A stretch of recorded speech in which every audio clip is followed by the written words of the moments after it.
Dans la section 2.4, on va regarder comment utiliser la loi des cosinus. Donc, on a jusqu'à maintenant, on a vu les rapports trigonométriques, on a vu la loi des sinus, et finalement, on a la loi des cosinus.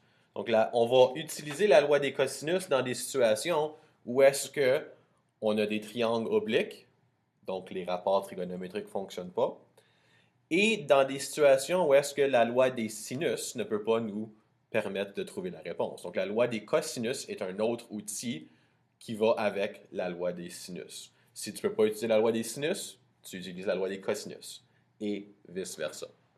Alors, disons qu'on a un triangle ABC avec les côtés AB, donc les angles A, B et C, les côtés A, B et C. La loi des cosinus, et s'il vous plaît, n'ayez pas peur, la loi des sinus ressemble à ceci. Donc, A au carré, le côté A au carré, est égal côté B au carré plus côté C au carré moins 2 fois côté B fois côté C fois cos de A. Notez qu'il y a un petit espace ici, là, c'est juste pour ne pas confondre le côté C avec la lettre C du cosinus.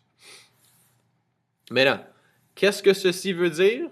Si vous voulez vraiment savoir, je peux essayer de vous l'expliquer, quoique c'est juste une formule. C'est une formule que vous allez utiliser. Mais il y a de la logique qui va vous aider à vous rappeler de comment l'écrire. Là, mais, donc, si vous cherchez le côté A ou l'angle A, vous avez cette formule ici. Si vous cherchez le côté B ou l'angle B, la formule est comme ça. B au carré est égal à A au carré plus C au carré moins 2AC fois cos de B. Et si vous cherchez le côté C ou l'angle C, vous pouvez réécrire comme ceci.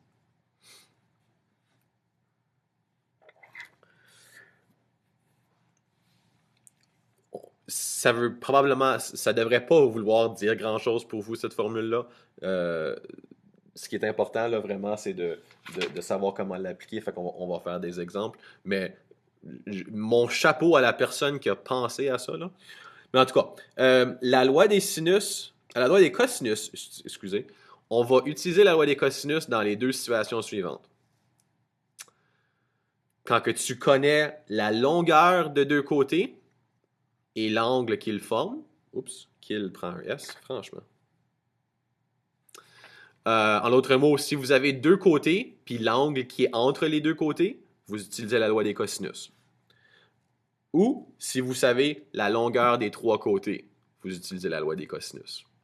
Notez que ça, c'est deux situations où est-ce que tu ne pourrais pas utiliser la loi des sinus.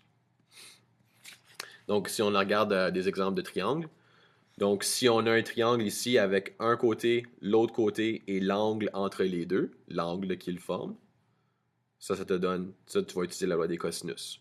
Ou, si tu as les trois côtés, tu vas utiliser la loi des cosinus. Et dans le prochain vidéo, on va faire des exemples qui vont vous aider à comprendre comment et pourquoi ceci est logique et pourquoi ça fonctionne.